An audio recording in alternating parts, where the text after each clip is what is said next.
Angalia huo moyo wa kuvumilia wengine katika udhaifu wao, katika unyonge wao. Unajua wengine Mungu akitusaidia,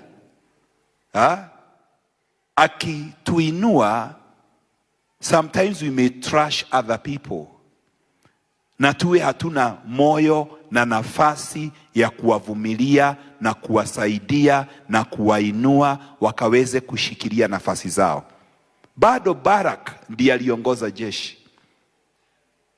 Bado Barak, hata kama alimwambia Debora lazima waende, praise the name of the living God, hatuoni kughadhabika kwake. Ni vile tu alimwambia ushindi Mungu ataupatiana tu kwa mwanamke, lakini bado utaenda na wewe. Bwana asifiwe sana. Wapendwa, ukitaka Mungu akutumie, lazima uwe na moyo ambao uko na utiari wa kuvumilia na wa kufanya kazi na watu wengine. Wanaweza kuwa, they may not be as strong as you are, praise the name of the living God, but your willingness to raise others and to help others, that is a very great quality of a leader. Praise the name of the living God.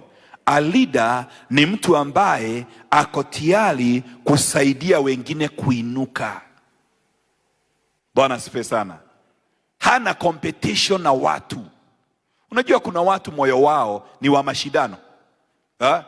Baraka, Debora angemwambia kwanza wewe toka, wacha mimi kwanza, niletewe hiyo trouser ya jeans. Mimi ndio nitaongoza hii majeshi. Twendeni tukapigane vita. Praise the name of the living God. Debora hakuwa na roho ya mashindano.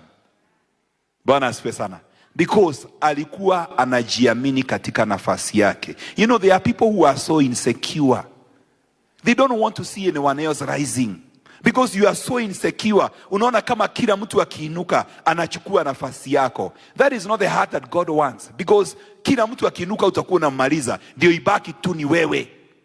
Lakini Debora anainua hata wale wanyonge.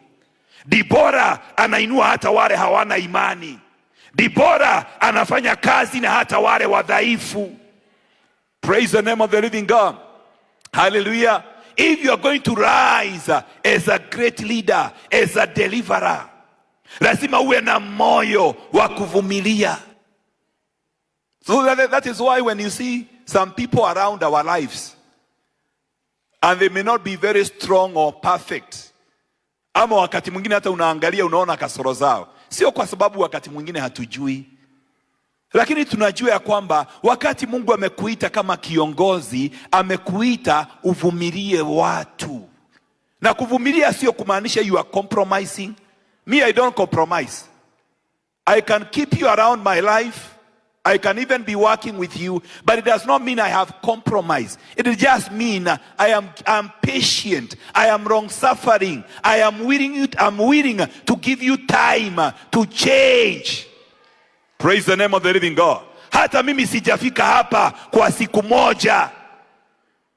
Bwana asifiwe sana. Na kwa hivyo naweza kuwapatia wengine nafasi, Mungu akawasaidia, Mungu akawajenga, Mungu akawainua, na wao wakamjua Mungu vile ninavyomjua, na wao wakahurumiwa na Mungu vile ambavyo amenihurumia, na wao wakasaidiwa na Mungu vile ambavyo amenisaidia.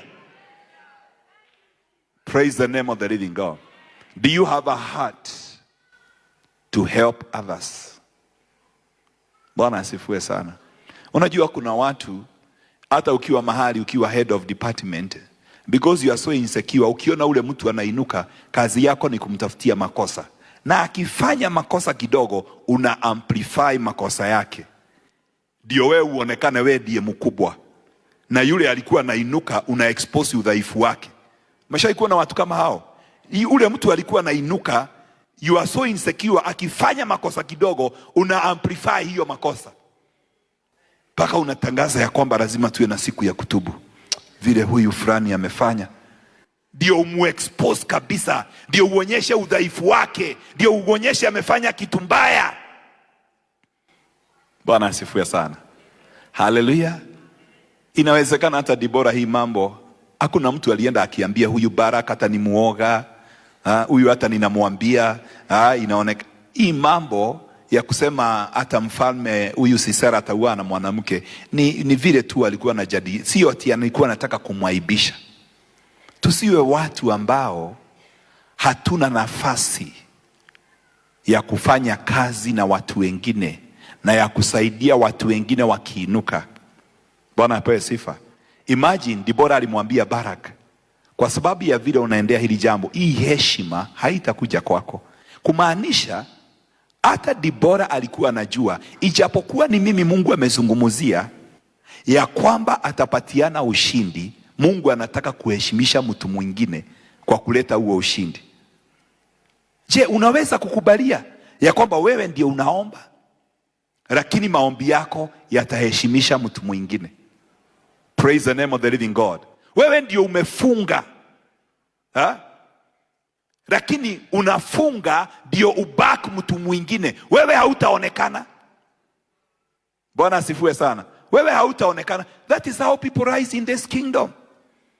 We don't rise because you want to be in the front line. Some of us hatukutamani kuwa mbele. Me, I always say the only way to get